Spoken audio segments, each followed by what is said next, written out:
Il y a un an, jour pour jour, on vous le dit depuis ce matin, Donald Trump revenait à la Maison-Blanche. Deuxième mandat avec des idées encore plus tranchées que lors de son premier. Ça, quand même, ce retour a secoué profondément les domaines de la science, de la santé, entre autres, qui ont été victimes de nombreuses attaques, de coupes budgétaires aussi, des licenciements scientifiques, le retrait aussi de groupes internationaux comme l'OMS. On a pensé inviter quelqu'un qui vit aux États-Unis et qui travaille dans le domaine scientifique. Et en plus, il est de passage à Montréal. Dr Julien Cavanagh, bonjour. Bonjour. Merci de venir nous voir. La première question, c'est pour le citoyen qui vit aux États-Unis que j'aimerais la poser. Comment vous, en tant que résident américain, vous avez vécu cette première année du deuxième mandat du président Trump? Dans le domaine de la science et de la médecine, c'est une année du chaos, mais aussi de l'affaiblissement.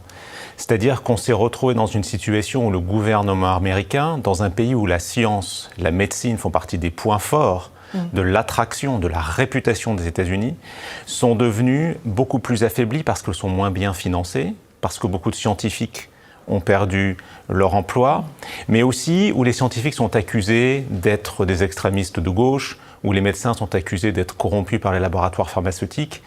Et c'est, je dirais, aussi douloureux, parce que ça vient de quelqu'un qui est Elon Musk, qui est quelqu'un qui vient de la science et de la technique aussi, et aussi ça vient d'un Kennedy, qui est quelqu'un aux États-Unis qui arrive d'une famille qui est la modernité américaine. Et donc c'est ce chaos, cet affaiblissement, mais aussi cette douleur des communautés scientifiques et médicales. Est-ce que c'est lourd au quotidien pour vous, Dr Cavanagh? C'est lourd de voir des collègues scientifiques qui sont obligés de partir parce que leurs financements ne sont pas renouvelés, parce que leur statut migratoire n'est pas renouvelé, parce que simplement ils ne supportent pas ce climat, ils veulent aller s'installer ailleurs. C'est dur aussi pour les patients parce que c'est pas simplement la recherche, c'est aussi l'accès aux soins qui a diminué aux États-Unis au cours de l'année précédente. Et là, début janvier, on commence à voir cette traduction avec ces patients qui n'ont plus d'assurance et qui ont des difficultés d'accès aux soins. Oui. Vous parlez de Robert Kennedy Jr., le secrétaire à la santé qui ne croit pas au vaccin, qui est très tranché sur des faits qui pourtant ont été prouvés scientifiquement. Est-ce que ça, déjà aussi, ça a des conséquences? Est-ce que vous le voyez dans votre pratique? Oui, parce qu'il a remplacé à la tête de la santé publique américaine la plupart des décideurs, notamment sur les vaccins, mais aussi il a pris des décisions sur la recherche, par exemple sur l'ARN messager, qui est cette immense innovation des dernières années, dont près d'1 milliard de dollars sont retirés du financement. Donc son action, elle est très concrète, on la voit tous les jours, et elle vient semer le chaos parce que ces positions qui sont quelque part anti-science et qui sont complètement teintées de théorie du complot sont irréconciliables avec le consensus scientifique. Et à la tête des institutions de santé publique, ça ne peut pas marcher. Il y a quand même un mouvement de résistance chez les scientifiques. On a vu que Robert Kennedy a essayé de placer à la tête du CDC, qui est la principale institution de santé publique, une microbiologiste qui n'a pas été très bien accueillie, mais qui s'est retrouvée quand même comme étant une scientifique prise au piège de ce que je viens de dire, c'est-à-dire cette irréconciliabilité entre cette anti-science et le consensus scientifique. Et elle a dû partir parce qu'elle se rendait compte que ce n'était pas possible de réconcilier ces différentes positions. Quelque part, le fait qu'elle ait parlé, qu'elle ait expliqué ça, est une forme de résistance.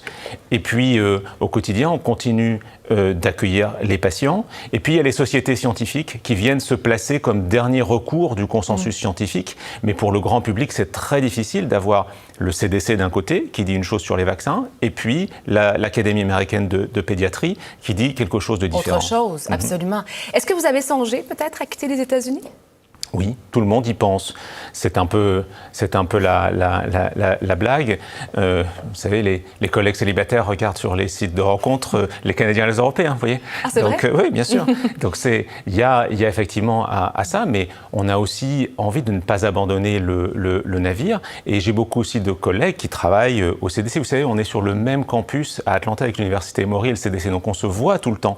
Et j'ai beaucoup de collègues qui souffrent au quotidien de ce leadership, de cette direction de la santé publique, mais qu'il ne veut pas partir parce qu'il souhaite continuer à contribuer. Et il pense peut-être à l'étape d'après, ou peut-être un jour on aura des jours meilleurs. Il faut qu'il y ait une mémoire de l'institution quand le leadership consensuel scientifique reviendra. Et vous voulez, j'imagine aussi, ne pas envoyer le message qu'on abandonne les patients, parce que vous parlez de l'accès aux soins de santé qui est de plus en plus difficile en raison des coûts là, pour les Américains. Vous savez, la semaine dernière, j'avais une patiente qui devait sortir avec 4 médicaments anti-épilepsie. Et là, la médecine qui allait organiser cette sortie me dit il faut qu'on trouve des médicaments moins chers. Et je lui dis mais pourquoi? Pas d'assurance. Chaque médicament était 25 $ américains par mois. C'était trop cher pour la famille.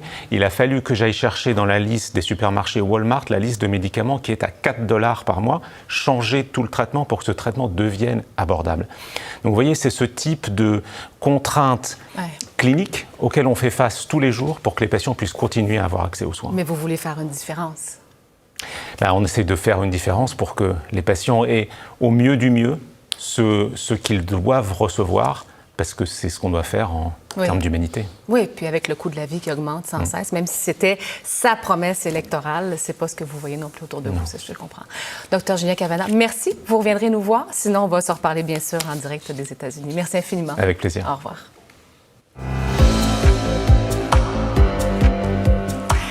Nous sommes mardi, donc le 20 janvier. Voici ce que vous devez